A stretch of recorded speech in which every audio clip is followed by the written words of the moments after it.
안녕하십니까. 전공의에 대한 최종 사직 처리 마감이 하루 앞으로 다가왔지만 전공의들은 여전히 복귀 움직임을 보이지 않고 있습니다. 강원도의 수련병원 4곳은 현재 전공의 270명이 이탈한 상태가 5달 넘게 지속되고 있는데요. 병원의 경영난은 갈수록 악화되고 있습니다. 이송미 기자가 보도합니다. 정부가 병원을 떠난 전공의들에게 행정처분을 하지 않겠다고 발표했습니다. 또 올해 하반기 수련에 다시 응시하는 사직 전공의들에게는 1년 안에 같은 과목이나 연차로 복귀할 수 있도록 특례를 적용하겠다고도 했습니다. 열악한 여건에서도 필수 의료를 선택한 대한민국의 귀한 재원인 여러분이 안심하고 수련에 전념할 수 있도록 하겠습니다.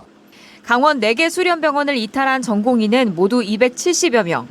이 가운데 40여 명은 병원으로 복귀했지만 나머지 200여 명은 돌아오지 않고 있습니다. 수련병원들은 하반기 전공의를 모집하기 전에 이탈 전공의들의 복귀 여부를 파악해 사직 처리 여부를 마무리해야 합니다. 전공의 이탈이 장기화하면서 병원들의 경영난도 갈수록 심해지고 있습니다.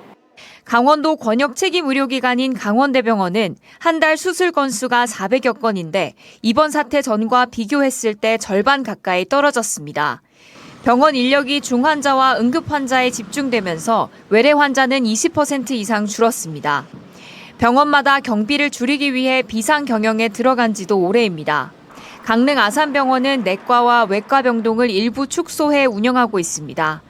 직원에겐 연차 사용을 유도하고 부서별 예산 통제도 강화하고 있습니다. 비상용 진짜 안 들어가 수련병원이 없을 거예요. 이제 아니야 될 예산을 좀더 좀 줄인다거나 아니면 좀 절약하는 그런 느낌? 좀 그런 느낌이 가고 있네요. 강원도는 올해 3월 수련병원 4곳에 재난관리기금을 2억 원씩 지원했지만 적자를 막기엔 역부족입니다. 특히 강원대병원은 최근 이사회에서 차입금 한도를 늘리기 위한 500억 원 규모의 추가 대출을 승인했습니다. 이번 사태가 언제 끝날지 기약 없이 이어지면서 병원들의 경영 악화는 더 심해질 것으로 예상됩니다. MBC 뉴스 이송미입니다. 지난 3년 동안의 코로나 시대를 거치면서 도내 지역마다 운영됐던 무료 급식소들이 문을 닫았습니다.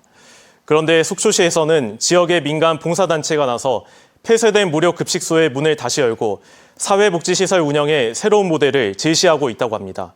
김형호 기자가 보도합니다. 지난 2005년 전국 9번째로 설립된 밥상 공동체 속초연탄은행. 20년 가까이 빈곤과 고령화로 소외된 저소득층의 난방비와 쌀을 지원해왔습니다. 코로나 사태로 무료 급식소는 3년 동안 중단됐는데 최근 민간 봉사단체가 급식소의 문을 다시 열었습니다. 일주일에 한 번 매주 화요일에 100여 명의 식사를 대접하는 것으로 출발하는데 급식 제공 횟수를 점점 늘릴 계획입니다. 반찬도 뭐 맛있고 다 맛있네. 예. 너무 고맙지 뭐. 예. 모든 거 다 고마워요.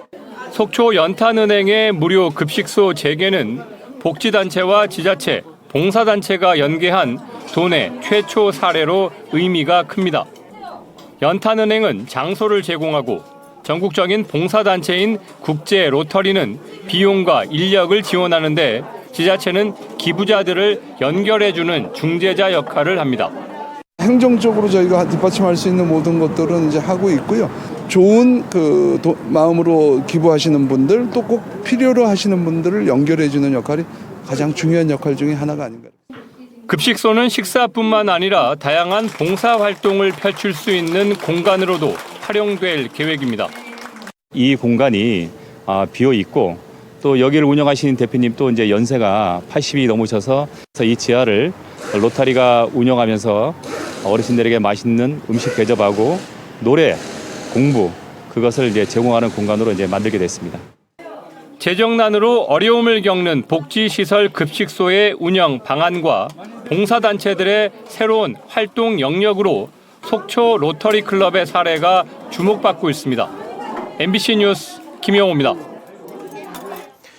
2024 춘천 코리아 오픈 국제 태권도 대회가 오늘 폐막했습니다. 올해로 15회차를 맞은 대회에는 모두 58개 나라에서 3,025명의 선수와 관람객 17,000여 명이 방문한 가운데 올림픽의 출전 랭킹 포인트를 받을 수 있는 G2 등급의 겨루기와 품새 대회, 그리고 격파 대회가 열렸습니다. 한편 오는 10월 3일에는 세계 150여 개 나라의 주니어 선수들이 참가하는 세계 태권도 주니어 선수권 대회가 춘천에서 열릴 예정입니다. 고성 앞바다에서 새끼 청상아리가 그물에 걸려 죽은 채 발견됐습니다. 속초의 경은 오늘 오후 12시 반쯤 고성군 오호항의 동방 6.2km 해상에서 보고 조업 중이던 어선이 그물에 걸려 죽은 상어를 발견해 신고했다고 밝혔습니다. 상어는 길이 1m에 둘레가 42cm이고 무게가 7.5kg인 새끼 청상아리로 확인됐는데 불법 어구에 의한 포획 흔적은 없었습니다.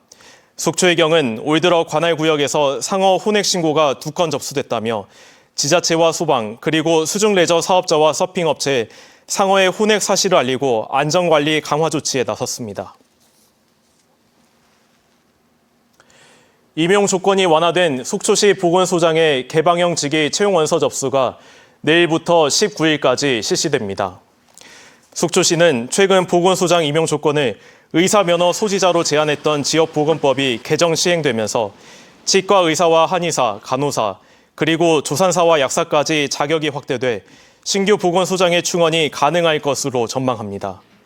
현재 속초시는 전임 보건소장이 지난해 9월 그만둔 이후 10달째 공석인 상태로 보건위생과장이 직무를 대행하고 있는 상황입니다. 속초 외에도 현재 보건소장이 공석인 동해와 고성 그리고 태백 등에서도 보건소장의 임용 조건 완화가 보탬이 될 것으로 보입니다. 원주시의 예산 지원이 끊긴 원주 옥상영화제가 부족한 재원을 시민 모금으로 충당합니다. 영화제 측은 후원 소개글을 통해 불안정한 예산마저 축소되는 상황을 해결하고 영화제를 지속하기 위해 모금을 시작한다며 다음 달 7일까지 온라인으로 후원 신청을 받고 후원 금액별 답례품을 제공하겠다고 밝혔습니다. 남은 수익금은 영화제 운영비로 사용될 예정입니다. 강원 뉴스 마칩니다. 고맙습니다.